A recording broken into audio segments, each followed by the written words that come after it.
If anyone thinks he is religious and does not bridle his tongue, but deceives his heart, his religion is vain. Religion that is pure and undefiled before God and the Father is this: to care for orphans and widows in their affliction, and to keep oneself unstained by the world. Friendship with the world is enmity with God. Let me say it again for TikTok. Friendship with the world is enmity with God. To be unstained by the world means you're probably not going to have a lot of friends. Suck it up, buttercup. That's another reason why you got to have the perseverance. You got to persevere through the loneliness sometimes. Because if you get too friendly with the world, you're going to get dirty. You're going to get stained by it. I can guarantee you. That's why, and even in the church is stained by the world, by the way. The Western Christian church is so stained by the world. That's why they're all inclusive. Your Western Christian church that says they're all inclusive, that is a stain on them. What does the Bible say? Keep oneself unstained by the world. Your Western Christian church that lets two gay dudes walk in and sit front row center, they are stained by the world.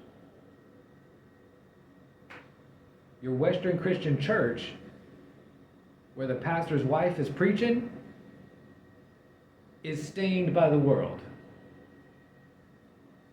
Your Western Christian church that preaches all kinds of equality and wokeness and is stained by the world.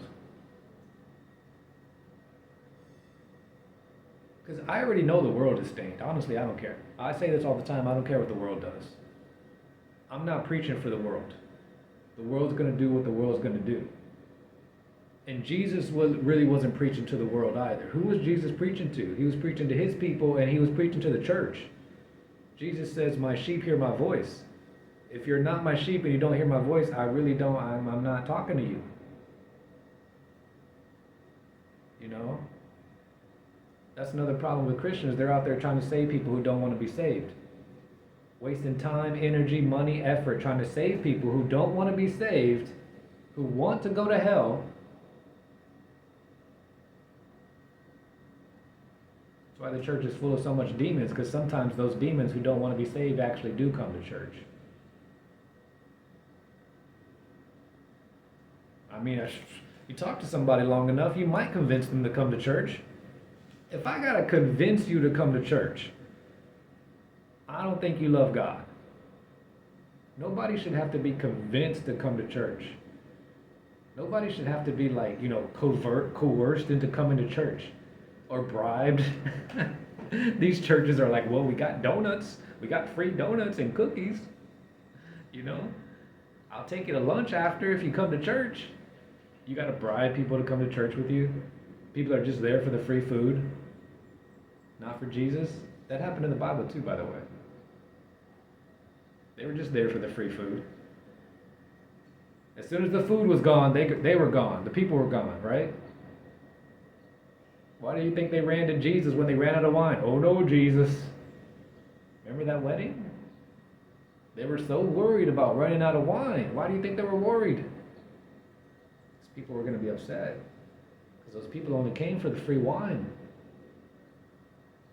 And it's the people who are there for the free stuff that get the most upset when the free stuff runs out. Am I preaching? Did I just give you guys a revelation? Because I think I did. I just put you guys up on some game, some Christian game. This is really how the Christian church operates. It's how a lot of people in the Christian church are. They just go there for donuts. That's why when you get to church, all the donuts are gone. You were like, dang.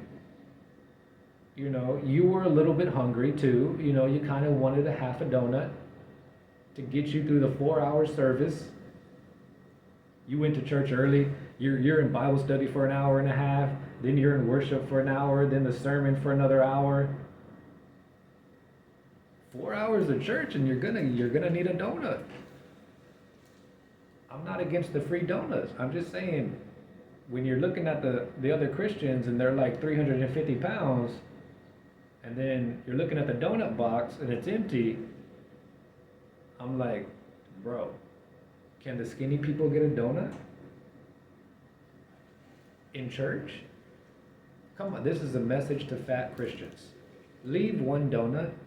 Don't be the guy that takes the last. Don't be the fat Christian that takes the last donut. Don't do it.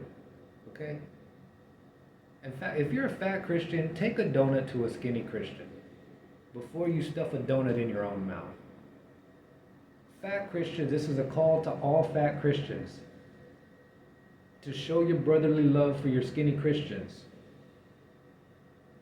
Save donuts for your skinny Christian brothers and sisters. Take them a donut. Be like, hey, brother, you're looking kind of thin. Do you want a donut? Before you eat all the donuts. Donut hogs at church. Sick of you guys.